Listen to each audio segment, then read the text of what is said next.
Bismillah, masyaallah, la yasriqul khaira illallah. Bismillah, masyaallah, la yasrifu su'a illallah. Bismillah, masyaallah, ma kana min ni'matin fa min Allah. Bismillah, masyaallah, la hawla wa la quwwata illa billah. Alhamdulillah ala ni'amillah, alhamdulillah ala barakatillah. Walhamdulillahi hamdan yuafi ni'amahu wa yukafi'u mazidah. Allahumma salli wa sallim ala sayyidina wa habibina wa syafi'ina wa maulana Muhammadin miftahi babi rahmatillah adada ma fi ilmillah salatun wa salaman daimin mutalazimin bidawami mulkillah wa ala alihi wa sahbihi wa man walah wa la hawla wa la quwwata illa billah. Subhanaka la ilma lana illa ma 'allamtana innaka antal alimul hakim. Rabbi shrah li sadri wa yassir li amri wahlul 'uqdatam min lisani yafqahu qawli wa saddid lisani wahdi qalbi bihaqqin nabi wa alin nabi Muhammad sallallahu alaihi wasallam. Amma ba'du, ma'asyiral hadirin wal hadirat rahimakumullah. Wabil khusus salam hormat dan ta'zim saya sampaikan kepada segenap para tuan-tuan guru, di antaranya Mukarram Kiai Haji Junaidi Abdullah, juga Al-Mukarram Kiai Haji Luqman Tauhari, Al-Mukarram Ustaz Haji Nur Jamil, dan juga ayahanda Al-Mukarram Dr. Bapak Haji Marwi Arga Sasmita, juga Al-Mukarram Ustaz Miftah, Al-Mukarram Ustaz Abdullah Zakaria, Ustaz Muhammad Kamil, Ustaz Haji Samsul Rijal, caleg kita nih Gus Levi, beliau sudah pulang, mudah-mudahan segala hajat Allah kabul. Dan juga Mukarram Ustaz Abdul Wadud, Ustaz Ahmad Rifai, Ustaz Abdul Hamid. Wabil khusus segenap para guru lainnya yang mohon maaf tidak Al-Fajir sebutkan namanya satu persatu. Tadi doa untuk para guru-guru kita, mudah-mudahan Allah berkahi ilmunya, Allah berkahi rezekinya, Allah berikan ke mereka kesenangan dari dunia hingga akhirat. Amin ya rabbal alamin. Serta salam teristimewa untuk sahibul majlis yang telah mengundang kita pada malam hari ini, Al-Mukarram Muhtaram Ad-Da'i ilallah Ustaz Mulyadi. Hadirin doa untuk beliau, mudah-mudahan Allah istiqamahkan beliau hingga wafat dalam keadaan husnul khatimah, berkah umurnya, berkah rezekinya, berkah ilmunya, amin ya rabbal alamin. Dan terdiri doa untuk ibunda beliau, mudah-mudahan panjang umur, sehat afiat, senang dunia akhirat, amin ya rabbal alamin. Serta salam hormat dan ta'zim kepada segenap para guru, para orang tua, para sepuh, para aparatur pemerintah yang mohon maaf tidak Al-Fajir sebutkan namanya satu persatu. Hadirin wal hadirat rahimakumullah. Malam ini kita kumpul sengaja dalam memperingati Maulid baginda Nabi Muhammad sallallahu alaihi wasallam. Meski bulan Rabiul Awal telah lama terlewat, namun kaum muslimin sampai saat ini terus merayakan peringatan Maulid Nabi sallallahu alaihi wasallam. Ini adalah bagian daripada pertunjukan dari Allah Subhanahu wa taala untuk kita selaku umat Nabi Muhammad sallallahu alaihi wasallam kagum kepada Nabi Muhammad sallallahu alaihi wasallam. Dan memang akan menjadi sebuah pertanyaan kepada kita, kenapa para guru-guru kita, para kiai, para ulama, para habaib, mereka semakin kencang mengajak umat Nabi Muhammad sallallahu alaihi wasallam untuk hadir di dalam peringatan Maulid Nabi sallallahu alaihi wasallam.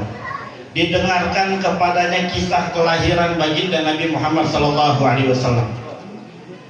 Tentu ini adalah bentuk daripada perhatian para ulama-ulama kita mengajak kita kumpul dalam acara Maulid Nabi sallallahu alaihi wasallam karena melihat kondisi umat Nabi Muhammad sallallahu alaihi wasallam terlampau jauh dari hidupnya Nabi Muhammad sallallahu alaihi wasallam. 15 abad, 1400 tahun lebih kita melewati masa dari Nabi Muhammad SAW. Ditambah lagi fakta yang kita bisa lihat, yang bisa kita dengar, umat Nabi Muhammad SAW jauh daripada ajaran Nabi Muhammad SAW. Tidak ada kekaguman kepada dirinya atas Nabi Muhammad SAW, sehingga pantas kemaksiatan merajalela, kemungkaran di mana-mana, akhlak semakin bobrok. Ada suami bunuh istri, ada istri bunuh suami, ada orang tua bunuh anak, ada anak keroyokin orang tua sampai mati. Kenapa bisa seperti ini? Jawabannya cuma satu, karena mereka telah meninggalkan ajaran yang terbaik yang Allah berikan melalui baginda Nabi Muhammad sallallahu alaihi wasallam. Nabi sallallahu alaihi wasallam bersabda, "Adabani Rabbi fa ahsana ta'dibi." Tuhanku Allah telah mendidikku dengan pendidikan yang terbaik. Nabi-nabi sebelumnya, rasul-rasul sebelumnya dididik oleh Allah. Namun tidak ada pendidikan yang terbaik Allah berikan kecuali kepada Nabi kita tercinta Sayyidina Muhammad sallallahu alaihi wasallam. Lalu Nabi praktekkan dan Nabi ajarkan itu semua kepada kita, sehingga dapat dipastikan siapapun orangnya, kalau dia ikuti Nabi Muhammad sallallahu alaihi wasallam, dia pasti hidupnya akan bahagia di dunia, terlebih lagi di akhirat. Dan mustahil seseorang bisa bahagia di dunia, terlebih lagi di akhirat, dengan meninggalkan ajaran baginda Nabi Muhammad sallallahu alaihi wasallam. Namun kenapa sekarang banyak umat Islam, yang laki, yang perempuan, yang tua, yang muda, yang kaya, yang miskin, pejabat ataupun rakyat, mereka tinggalkan ajaran Nabi Muhammad SAW? Jawabannya cuma satu, karena mereka tidak kenal Nabi Muhammad SAW. Pantas dengan kepedulian yang besar dari para ulama-ulama kita, guru-guru agama kita, hadirkan kita duduk, didengarkan kepada kita kisah kelahiran Nabi SAW.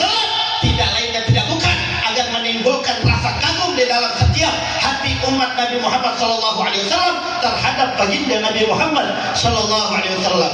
Namun pertanyaannya, kita sama tahu Nabi Muhammad SAW ini hidupnya lama, 63 tahun beliau hidup, betul Pak? 63 tahun. Tapi kenapa yang diceritakan kepada kita kisah kelahirannya Nabi saja? Kenapa tidak diceritakan kepada kita bagaimana masa kecil Nabi, bagaimana masa dewasa Nabi, bagaimana masa tua Nabi? Yang didengarkan kepada kita hanya tentang kelahiran Nabi Sallallahu Alaihi Wasallam. Hadirin yang dirahmati Allah Subhanahu Wa Taala, ini adalah bentuk siasat daripada para ulama kita, didengarkan kepada kita tentang bagaimana kalian punya Nabi, kita punya Nabi Sallallahu Alaihi Wasallam. Itu Allah muliakan, Allah agungkan saat kelahirannya. Artinya kalau kita bisa lihat, ini lahirnya saja sudah seperti ini, bagaimana masa kecilnya, bagaimana masa dewasanya, bagaimana masa tuanya, tentulah jauh lebih hebat lagi. Gimana sih lahirnya Nabi Sallallahu Alaihi Wasallam? Di dalam kitab Maulid Atibai banyak sekali riwayat-riwayat. Di situ kan diceritakan, ya Jibrilu nadi fi sairil makhluqat min ahlil ardi was samawat. Anak Hadroh dengerin, anak Hadroh dengerin. Ini Nabi itu mau lahir. Iya kan, dia Hadroh harus lebih semangat ya. Shallu ala Nabi Muhammad. Allah berkata kepada malaikat Jibril, hai Jibril, umumkan kepada seluruh makhluk yang ada di langit, yang ada di bumi, agar mereka semua menyambut dengan gembira.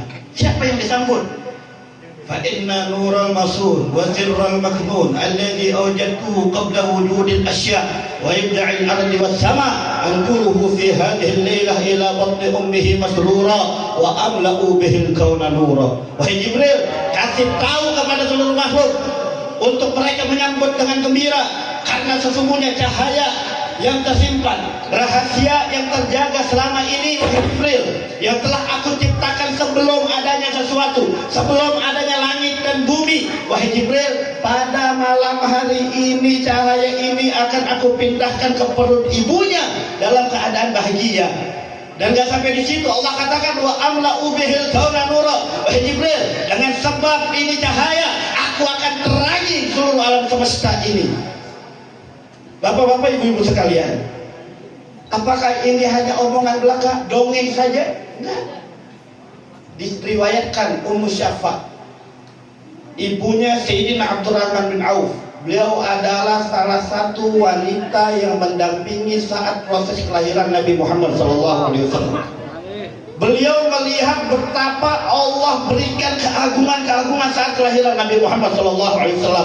Beliau bercerita, Aminah saat melahirkan putranya Muhammad, tidak ada aku lihat rasa sakit sedikit pun yang dialami oleh Aminah saat proses melahirkan Muhammad.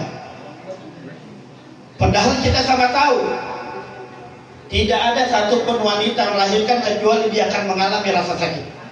Betul Pak? Sampai-sampai dikatakan kita nih selaku anak tidak akan bisa membalas jasa ibu kita saat melahirkan kita, walaupun kita 70 kali mati hidup hanya untuk berbakti membayar jasa kita kepada ibu kita. Ya, kenapa? Karena melahirkan itu antara mati dan hidup, sehingga pantas saking sakitnya saat melahirkan. Siapa-siapa wanita yang melahirkan lalu meninggal, maka dia digolongkan sebagai syahid. Tapi tidak berlaku dengan Siti Aminah. Mulai dari kandungannya, mulai saat hamil Nabi Muhammad SAW tidak seperti hamil, saking entengnya. Dan sampai saat melahirkan, Ummu Syafa bercerita, itu saat Muhammad lahir, Nabi SAW lahir, tidak ada satupun darah yang keluar, tidak ada air ketuban yang keluar, tidak ada kotoran yang keluar, bersih, sudah dandan. Bahkan Nabi Muhammad SAW sudah pakai celah mata, sudah dia punya pusar, sudah terpotong, sudah rapi, sudah kemaluannya terhitan. Dan nggak sampai di situ, Ummu Syafa bercerita ketika lahir itu Nabi Muhammad SAW, itu rumah Siti Aminah tidak ada satu ruangan kecuali langsung wangi. Dan sampai di situ, beliau Ummu Syafa menjadi saksi mata bagaimana Allah tunjukkan kehebatan Nabi Muhammad SAW di saat lahirnya. Beliau Ummu Syafa bercerita, dan bukan cuma wangi, tapi alam semesta ini terang benderang, hatta nazartu ba'da qusuril rum. Bayangin Pak. Jadi yang diceritakan di dalam kitab Maulid Adibai itu bukan dongeng, itu kisah nyata, fakta, dan disaksikan oleh Ummu Syafa. Ummu Syafa bercerita banyak tentang kejadian yang luar biasa saat Nabi kita tercinta Sayyidina Muhammad SAW lahir. Sampai-sampai beliau berkata, itu saking terangnya alam semesta saat kelahiran Nabi kita Muhammad SAW, aku bisa melihat gedung-gedung yang ada di Kota Roma. 1400 tahun yang lalu kita sama tahu listrik belum ditemukan, lampu belum ditemukan, bahkan petromak baru ditemukan 200 tahun yang lalu. Artinya kalau sudah malam hari, sesuatu yang bisa dilihat di siang hari tidak lagi bisa dilihat di malam hari. Tapi tidak dengan saat kelahiran Nabi Muhammad SAW. Sesuatu yang hanya bisa dilihat di siang hari juga bisa dilihat di malam hari. Dan ini adalah bukti Allah agungkan Nabi kita Muhammad SAW saat kelahirannya. Dan Ummu Syafa sampai beliau banyak bercerita, sampai beliau berkatakan apa? Falam yazalul haditsu minni ala bali hatta ibta'athahu Allah. Kejadian-kejadian yang menakjubkan tersebut itu terus tertanam di dalam hatiku, nggak hilang-hilang. Karena ini pengalaman yang sangat luar biasa yang dia tidak pernah ditemukan oleh wanita manapun saat melahirkan, kecuali kepada Siti Aminah saat melahirkan Nabi Muhammad SAW. Saking hebatnya kejadian tersebut terus berbekas di dalam hatinya, tidak hilang sampai Nabi Muhammad SAW Allah utus menjadi Nabi dan Rasul. Nabi Muhammad SAW diutus pada umur 40 tahun. 40 tahun ini Bapak Ibu sekalian, kita sama tahu ini bukan waktu yang sebentar, betul? 40 tahun, waktu yang lama atau waktu sebentar? Lama, sangat lama, 40 tahun. Karena saking hebatnya kelahiran Nabi Muhammad SAW terus berbekas. Sampai pada akhirnya Ummu Syafa bercerita apa? fakuntu min awwalin nasi islama. Saat Muhammad diutus oleh Allah menjadi Rasul, saat Muhammad diutus menjadi Nabi, aku yakin Muhammad si kecil tersebut yang saat lahirannya aku lihat sangat hebat, beliau betul adalah seorang Nabi, beliau betul adalah seorang utusan Allah. Sehingga aku termasuk daripada orang yang awal-awal masuk Islam. Dan kita sama tahu Pak, Nabi Muhammad saat diutus apa yang terjadi? Seluruh orang yang ada di kota Mekah mendustakan Nabi Muhammad. Seluruh orang yang ada di kota Mekah, yang tua, yang muda, perempuan, laki, semuanya mengatakan Muhammad pendusta, Muhammad pembohong. Tidak mungkin Muhammad sebagai seorang utusan Allah, tidak mungkin Muhammad menjadi seorang nabi. Tapi itu tidak terjadi kepada Ummu Syafa. Beliau punya keyakinan yang sangat luar biasa. Sekalipun seluruh orang mengatakan Muhammad pembohong, Muhammad pendusta, Muhammad bukan seorang Rasul, Muhammad bukan seorang nabi, aku yakin bahwasannya Nabi Muhammad adalah benar seorang utusan Allah. Shallu ala Nabi Muhammad. Maksud di antara kenapa kita dihadirkan oleh para ulama, para guru-guru kita, para kiai kita, didengarkan kepada kita tentang kelahiran Nabi Muhammad SAW, agar kita memiliki keyakinan lebih atas apa yang didapati oleh Ummu Syafa. Ummu Syafa saat itu banyak orang mengatakan bahwa Nabi Muhammad ini pembohong, bukan seorang Rasul. Loh, kita ini hidup di 1400 tahun setelah Nabi Muhammad SAW. Kita bisa lihat bagaimana orang bercerita tentang Nabi Muhammad SAW. Kita bisa dengar bagaimana mukjizat-mukjizat Nabi Muhammad SAW. Jadi saat ini kita bisa lihat dengan mata kepala kita sendiri bagaimana para pendeta-pendeta masuk Islam, tinggalkan agama mereka. Mereka masuk ke dalam ajaran Islam, meyakini bahwasanya benar Muhammad bin Abdullah seorang utusan Allah, benar Muhammad bin Abdullah adalah seorang nabi. Begitu juga rahib-rahib Yahudi, mereka tinggalkan agama mereka, mereka tinggalkan keyakinan mereka, mereka berbondong-bondong masuk ke dalam ajaran Islam, meyakini bahwasanya betul Muhammad bin Abdullah adalah seorang utusan Allah, Muhammad bin Abdullah adalah betul seorang nabi. Maka seharusnya kita nih yang terlahir dari rahim muslimah, dari orang tua Islam, kakek nenek kita Islam, seharusnya kita lebih meyakini tentang Nabi Muhammad SAW. Kenapa? Karena sekarang kita bisa lihat banyak orang berbondong-bondong masuk ajaran oleh karenanya pantas jika para ulama-ulama kita mendengarkan kepada kita kisah kelahiran Nabi SAW yang justru lebih hebat lagi, yang tentu tidak saya bawakan di sini bagaimana Allah muliakan saat kelahiran Nabi SAW, tapi tentu hampir di antara kita semua yang hadir di sini mengetahui dan telah mendengar bagaimana Allah muliakan kelahiran Nabi SAW. Iman kita seharusnya meningkat, keyakinan kita meningkat, keislaman kita meningkat. Kita siap untuk membela Nabi Muhammad, kita siap untuk membela ajaran Nabi Muhammad, kita siap untuk membela sunnah-sunnah Nabi Muhammad, kita siap untuk membela agama Islam ini. Kenapa? Karena kita punya keyakinan meningkat. Itu yang diharapkan. Kalau seseorang kualitas imannya bagus, kualitas Islamnya bagus, di antara daripada keuntungan seseorang yang memiliki kualitas iman yang bagus, kualitas Islam yang bagus adalah sadar bahwasannya kita sesama muslim adalah bersaudara. Kan memang itu yang dituju daripada ajaran Islam, adalah bagaimana Allah menekankan di dalam firman-Nya, innamal mu'minuna ikhwah, sesungguhnya sesama orang beriman itu adalah bersaudara. Ditambah lagi Nabi menekankan al-muslim akhul muslim, sesama orang Islam itu bersaudara. Kenapa kita diajarkan seperti ini? Lihat keadaan kita sekarang. Umat Islam ini tidak sedikit, umat Islam ini banyak, bahkan hampir di setiap negara begitu ada orang Islamnya. Sampai sekarang orang kafir berbondong-bondong masuk Islam, ikut ajarannya Nabi Muhammad SAW. Tapi kenapa keadaan kita semakin kemari semakin hina? Saudara-saudara kita muslim yang ada di Cina sebagai minoritas di sana, di Uighur, dibantai. Saudara-saudara kita yang ada di Myanmar Rohingya dibantai. Saudara-saudara kita yang ada di India dibantai. Dan sampai sekarang masih terjadi pembantaian yang ada di Palestina. Jumlah yang dibantai dari mulai 7 Oktober sampai saat ini Bapak Ibu sekalian, itu jumlahnya 12.000 yang syahid. 12.000 bukan jumlah yang sedikit. Mereka dibom, mereka dibombardir sampai tidak ada tempat aman di Gaza. Sekalipun rumah sakit yang dikatakan adalah tempat teraman di dunia ini adalah rumah sakit, tidak luput rumah sakit menjadi sasaran-sasaran Israel biadab. Mereka dibom terus.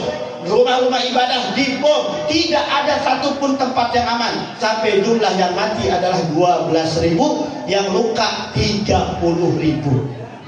Inna lillahi wa inna ilaihi raji'un. Islam bukan sedikit, Islam itu banyak. Tapi kenapa kita terus dihinakan seperti ini? Tidak ada kemuliaan sama sekali. Padahal kita tahu Nabi kita Muhammad SAW itu berdakwah cuma 23 tahun. Diteruskan oleh Sayyidina Abu Bakar As-Siddiq radhiyallahu anhu, diteruskan oleh Sayyidina Umar bin Khattab radhiyallahu anhu. Pada saat zamannya Sayyidina Umar bin Khattab, waktu yang sangat singkat, apa yang terjadi, Pak? Umat Islam telah menguasai 2/3 dunia. Di mana-mana ajaran Islam dijunjung tinggi, umat Islam jadi segani, dihormati, tidak ada yang berani menyakiti. Tapi kenapa sekarang pembantaian terhadap umat Islam terus terjadi? Ya, jawabannya cuma satu, karena masing-masing di antara kita telah meninggalkan ajaran Nabi Muhammad. Kita nggak sadar kalau kita ini adalah bersaudara, sehingga pantas kita satu sama lain saling musuh-musuhan. Beda musolah, musuhan. Beda masjid, musuhan. Beda partai, musuhan. Beda pilihan, musuhan. Beda majelis, musuhan. Innalillahi wa inna ilaihi. Oleh karenanya di antara kenapa para kiai-kiai kita kumpulkan dalam acara Maulid, dan kita sadar bahwasannya kita adalah umat Islam, umat Nabi Muhammad SAW. Kita adalah orang yang beriman bahwa satu sama lain kita adalah bersaudara. Biar sadar, tinggalkan permusuhan di antara kita. Sampai-sampai Nabi kita Muhammad SAW berpesan betul, la tabaghadu wa la tahasadu wa la tajassasu wa la tanajasu wa kunu ibadallahi ikhwana. Nabi kita Muhammad SAW lewat firman-Nya Allah Subhanahu wa taala maupun hadis-hadisnya, beliau pun menekankan, wahai umatku, jangan kalian saling benci-bencian, jangan kalian saling marah-marahan, jangan kalian saling hasad, jangan kalian saling cari-cari kesalahan, jangan. Tapi Nabi Muhammad menekankan apa? Wa kunu ibadallahi ikhwana. Tapi jadilah kalian hamba-hamba Allah yang bersaudara. Kenapa kita terus seperti ini, keadaan seperti ini? Ya, kita karena gak sadar kalau kita adalah bersaudara. Kita meyakini Tuhan yang satu, yaitu Allah Subhanahu wa ta'ala. La ilaha illallah. Kita meyakini Nabi Muhammad adalah Nabi kita yang diingini oleh Allah, yang diingini oleh Nabi Muhammad SAW. Di antara banyak pelajaran-pelajaran yang diberikan oleh Nabi Muhammad adalah sadar bahwa kita semua adalah bersaudara. Kalau kita bersaudara, kita sadar, kita akan gampang merajut tali persatuan di antar umat.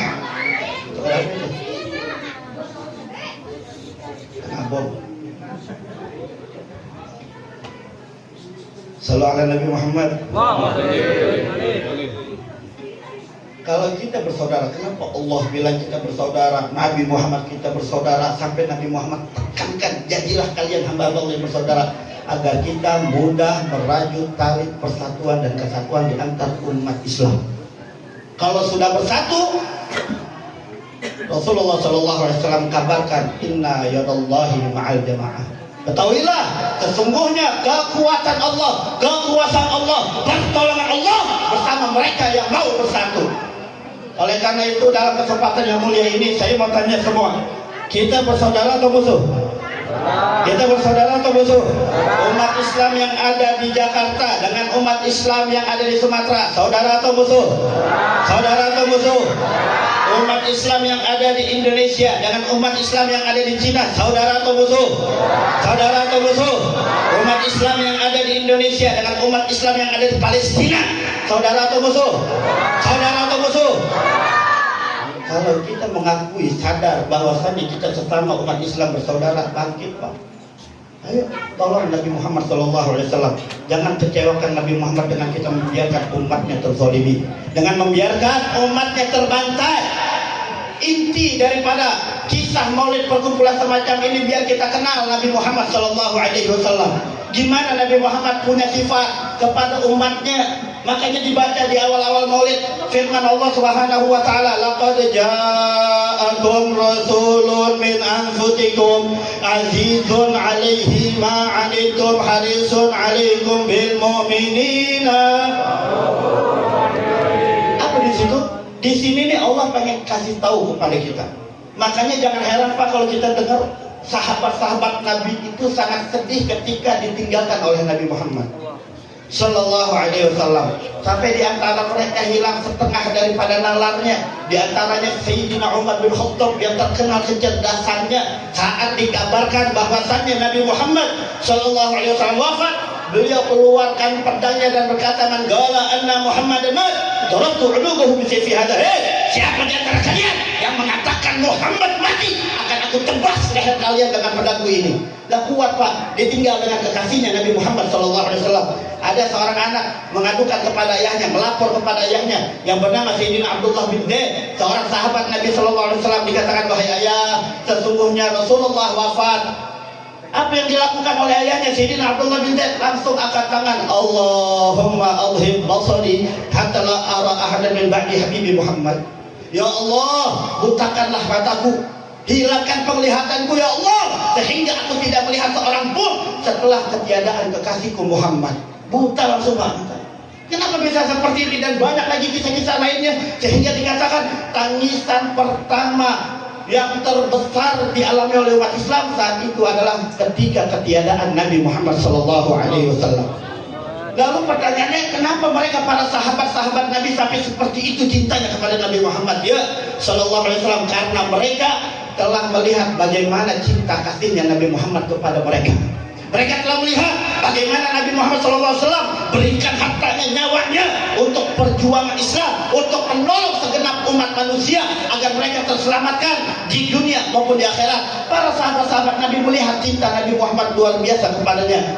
Dan kita yang tidak hidup di zaman Nabi, kita nggak tahu bagaimana sifat Nabi Sallallahu Alaihi Wasallam. Sampai-sampai para sahabat begitu mencintai Nabi Sallallahu Alaihi Wasallam, Allah tekalkan bagaimana sifat Nabi Sallallahu Alaihi Wasallam agar kita yang tidak berjumpa dengan Nabi Muhammad Sallallahu Alaihi Wasallam itu dapat mengetahui bagaimana sifat Nabi Muhammad sayang cintanya kepada kita.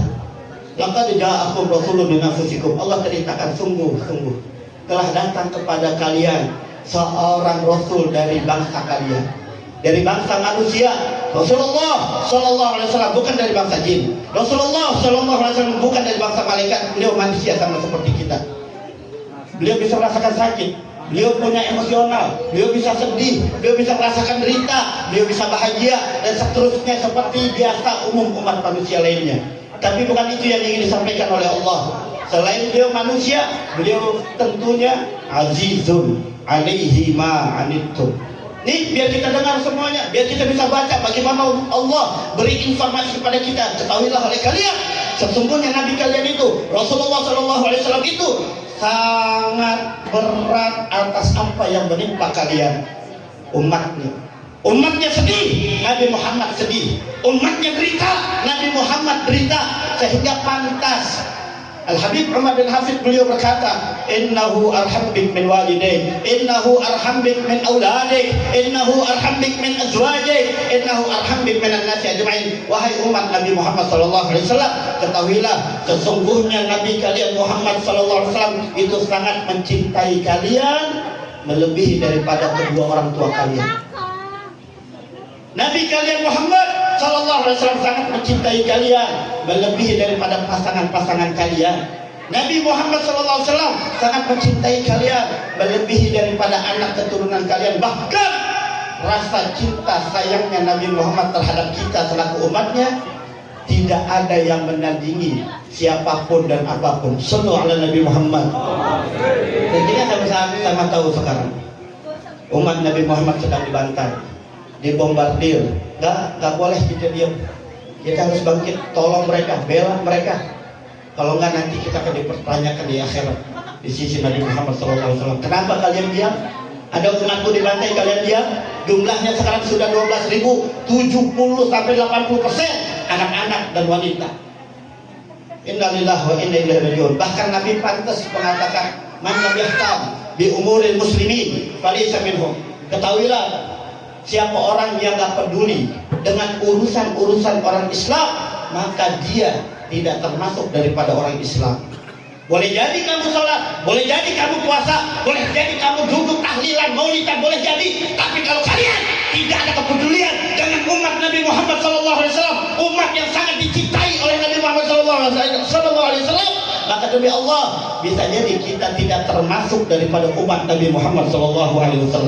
Ayo Pak, orang-orang kafir di Eropa, di Barat, di Amerika, di Inggris, di Spanyol, ratusan ribu mereka turun ke jalan membela Palestina. Kita rakyat Muslim yang mengakui Muslim yang di Palestina adalah saudara-saudara kita, maka seharusnya kita harus lebih bangkit untuk membela saudara Muslimin di Palestina. Tidak, jangan pernah kalian mengharapkan dari sholat kalian, mengharapkan dari qasidah-qasidah kalian, salawat kalian, puasa kalian, ibadah kalian, jangan. Kalau di hati kalian gak ada empati terhadap umat muslim, kalau gak ada empati terhadap umat Nabi Muhammad SAW, kalian tidak akan mendapatkan syafaat Nabi. Kumpul kita di sini untuk mendapatkan syafaat Nabi, untuk mendapatkan ampunan dari Allah, untuk dikabul kita punya hajat, untuk mendapatkan rahmat dari Allah. Demi Allah, kalau gak ada empati di dalam hati kita terhadap apa yang terjadi oleh umat Nabi Muhammad SAW di Palestina, kita gak bakal dapatin itu semua. Na'udzubillah min. Saya mau tanya, siap bela Palestina? Siap dukung Palestina? Siap bela umat Nabi Muhammad? Angkat tangan semuanya, takbir! Sallu ala Nabi Muhammad. Dan saya minta kepada antum semua, di antara kepedulian kita, empati kita terhadap warga muslimin di Palestina yang saat ini terus mereka dibantai, satu, jangan pernah tinggalkan doa untuk mereka. Jadikan kemerdekaan Palestina, kemenangan Palestina sebagai hajat terbesar kita semua. Para guru yang hadir pada malam hari ini, kalau kalian duduk di dalam tahlilan, kalian doa dalam tahlilan atau apapun, selipkan doa kalian untuk kemenangan Palestina. Selipkan doa kalian untuk Palestina sebagai bentuk penyadaran terhadap umat yang mereka buta tentang Palestina. Sedikit kesadaran bahwasannya kita adalah bersaudara, para guru harusnya terlebih dulu bangkit. Kedua, bagi para DKM masjid maupun musala, adakan kunut nazilah di dalam salat 5 waktunya.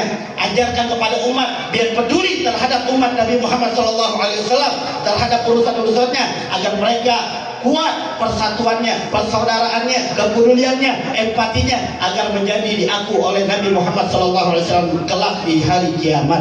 Dan kedua, ayo sama-sama kita jihad mal. Ketika warga Palestina dengan Hamasnya dan lain-lainnya, mereka jihad dengan senjata mereka, dengan tenaga mereka, kita kaum muslimin wajib jihad mal, membantu mereka lewat donasi-donasi kita, keluarkan harta kita untuk mereka. Dan MUI kemarin sudah katakan kepada kita bahwa MUI telah mengeluarkan fatwa untuk memboikot seluruh produk Israel dan negara manapun yang mendukung agresi militer Israel. Siapapun itu negaranya, maka kita umat muslim wajib ikuti fatwa MUI sebagai bentuk empati kita kepada kaum muslimin yang ada di Palestina yang saat ini terus dibantai oleh Israel biadab. Oleh karena itu, mudah-mudahan Allah menangi Palestina, Allah menangi Palestina, Allah merdekakan Palestina, Allah hancurkan Israel dan sekutu Israel. Amin ya rabbal alamin. Hakadha minni wal 'afu minkum. Wassalamualaikum warahmatullahi wabarakatuh.